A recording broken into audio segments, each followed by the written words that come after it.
హరే రామ హరే కృష్ణ. ఈ వీడియోలో రామాయణంలో సురస ఎవరని తెలుసుకుంటాం. సురస ఒక నాగమాత. ఆమె భారతదేశం మరియు లంక మధ్య ఉన్న సముద్రంలో నివసిస్తుంది. రాముడు, లక్ష్మణుడు, సుగ్రీవుడు, జాంబవంతుడు అందరూ కలిసి ఒక నిర్ణయం తీసుకున్నారు. సీతమ్మ లంకాలో ఉన్నారని తెలుసుకున్నారు. కానీ ఆమె పరిస్థితి ఎలా ఉంది అని తెలుసుకోవడానికి ఎవరో ఒకరు లంకకు వెళ్లి చూసి తిరిగి వచ్చి చెప్పాలని రాముడు అన్నారు. జాంబవంతుడు ద్వారా హనుమంతుడే వెళ్ళాలని నిర్ణయమైంది. హనుమంతుడు లంకకు వెళ్తున్నప్పుడు అనేక అడ్డంతులు, ఆపదలు ఎదుర్కొన్నారు. అందులో ఒకటి నాగమాత సురస. సురస హనుమంతుడిని ఆపి, హనుమంత, నా పేరు సురస, నే ఒక నాగమాత, నాకు ఒక వరం ఉంది.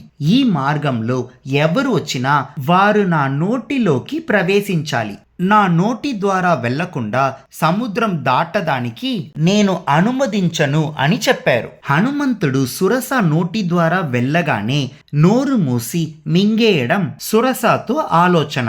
ఇది వినిన హనుమంతుడు చెప్పారు, సురస, నేను నీ నోటిలోకి వస్తాను, కానీ నేను చాలా పెద్ద రూపంలో ఉంటాను. నన్ను నీ నోటి లోపలి తీసుకోవాలంటే నువ్వు చాలా పెద్ద నోరుగా తెరవాలి. ఇది వినిన సురస చాలా పెద్ద నోరుగా తెరిచింది. ఇప్పుడు సురస నోరు ఎంత పెద్దగా తెరిస్తే హనుమంతుడు కూడా తన శరీరాన్ని ఇంకా పెద్దగా మార్చుకుంటారు. చివరికి సురస చాలా పెద్దగా నోరు తెరిచినప్పుడు హనుమంతుడు ఒక క్షణంలో తన శరీరాన్ని చాలా చిన్నదిగా మార్చుకుని మెరుపులాగా ఆమె నోటిలోకి వెళ్ళి సురస నోరు ముయ్యక ముందే వెంటనే బయటకు వచ్చారు. అప్పుడు సురస ఇలా చెప్పింది, హనుమంత, నీ తెలివితో నన్ను జయించావు. నువ్వు చేస్తున్న పని విజయవంతం కావాలని ఆశీర్వదించి హనుమంతుడిని పంపారు. సురస హనుమంతుడిని మింగడానికి ప్రయత్నించింది. అందుకే